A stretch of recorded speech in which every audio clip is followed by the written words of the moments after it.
రామాయ రామభద్రాయ రామచంద్రాయ వేధసే రఘునాథాయ నాథాయ సీతాయాః పతయే నమః. దుఃఖంతో దిక్కుతోచని స్థితిలో దశరథుడు రాముని విశ్వామిత్రుని వెంట పంపడానికి నిరాకరించాడు. కోపోద్రిక్తుడైన విశ్వామిత్రుడు, రాజా, నా అభ్యర్థనను నెరవేరుస్తానని మాట ఇచ్చి ఇప్పుడు ఆ మాటను తప్పుతున్నావు. ఇది రఘువంశరాజులకు తగని పని. నీవు నీ వంశకీర్తికి కళంకం తెస్తున్నావు. నేను వట్టి చేతులతోనే తిరిగి వెళ్తాను. నీవు సుఖంగా ఉండు అని అన్నారు.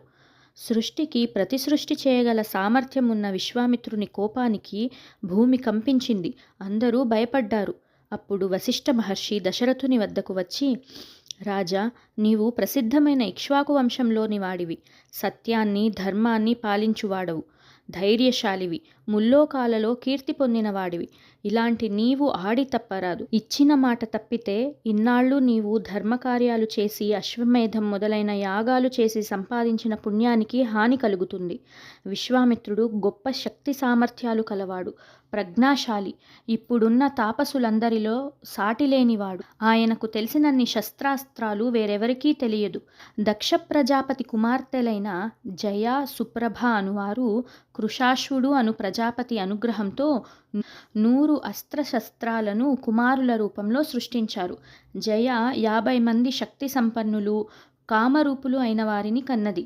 సుప్రభ 50 మంది సంహారకులను కన్నది. కృషాశ్వుడు తన 100 మంది కుమారులను అస్త్రాల రూపంలో విశ్వామిత్రునికి ఇచ్చాడు. ఆయనకు ఆ 100 అస్త్రాలు బాగా తెలుసు. వాటితో పాటు కొత్త అస్త్రాలు కూడా సృష్టించగల సామర్థ్యం ఆయనకు ఉంది. ఆ రాక్షసులను సంహరించే సామర్థ్యం ఆయనకే ఉంది. అయినా రామునికి కీర్తి లభించాలని కోరుకుంటున్నాడు. రాముని ఆయన వెంట పంపు, సందేహించకు అని అన్నాడు. వశిష్ఠుని మాటలు విని దశరథుడు కుదుటపడ్డాడు. ఆనందంగా రాముని ఆయన వెంట పంపడానికి మనస్ఫూర్తిగా అంగీకరించాడు. తరువాత దశరథుడు రామలక్ష్మణులను పిలిపించాడు. కౌసల్య, దశరథుడు వారిని ఆశీర్వదించారు. వశిష్ఠుడు వేదోక్తమైన ఆశీస్సులు ఇచ్చాడు. దశరథుడు రాముని తలను ఆఘ్రాణించి స్థిరమైన మనస్సుతో విశ్వామిత్రునికి అప్పగించాడు. విశ్వామిత్రుడు ముందు నడుస్తుంటే ధనుర్బాణాలు ధరించిన అన్నదమ్ములు ఆయనను అనుసరించారు. చక్కని సౌందర్యం, పరాక్రమంతో అశ్వినీ దేవతలలా శోభిస్తున్నారు. విశ్వామిత్రుడు రామలక్ష్మణులతో సరయూ నదికి దక్షిణంగా 1.5 యోజనాలు ప్రయాణం చేశాడు. అక్కడ ముని రామునితో, రామ, నీటిలో ఆచమనం చెయ్యి. నీకు బల, అతిబల అనే మంత్రాలను ఉపదేశిస్తాను.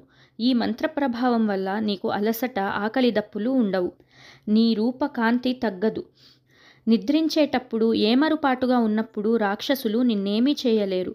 బాహుబలంలో నిన్ను ఎదిరించేవాడు ఈ భూమండలంపై ఉండడు. ఈ బల, అతిబల మంత్రాలు సప్తజ్ఞానాలకు మూలం. లోక కళ్యాణానికి నీవు ఈ విద్యలను స్వీకరించు. ఈ విద్యలు బ్రహ్మదేవుని నుండి ఉద్భవించాయి. తపస్సు ద్వారా వాటిని నేను పొందాను. నీకు ఉపదేశించడం నా భాగ్యం అని అన్నాడు. ప్రసన్నుడైన రాముడు ఆచమనం చేసి శుచిగా ఆ 2 మంత్రాలను గ్రహించాడు. రాముడు గురువైన విశ్వామిత్రునికి పాదాలు ఒత్తుతూ సేవ చేశాడు. రాజకుమారులు గడ్డిపై పడుకోవడం అలవాటు లేదు. అయినా విశ్వామిత్రుని మధురమైన మాటలతో వారికి బాగా నిద్ర పట్టింది. వాల్మీకి మహర్షిచే విరచితమైన రామాయణ మహాకావ్యంలోని 21 మరియు 22వ సర్గ సంపూర్ణమైంది. హనుమదంతర్గత శ్రీరామార్పణమస్తు. యత్ర యత్ర రఘునాథ కీర్తనం తత్ర తత్ర కృతమస్తకాంజలిం బాష్పవారి పరిపూర్ణలోచనం మారుతిం నమత రాక్షసాంతకం. మన జీవనానికి దారిదీపమైన రామాయణ మహాకావ్యంలోని తదుపరి విషయాలను తెలుసుకోవడానికి మళ్ళీ కలుద్దాం. జై శ్రీరామ్.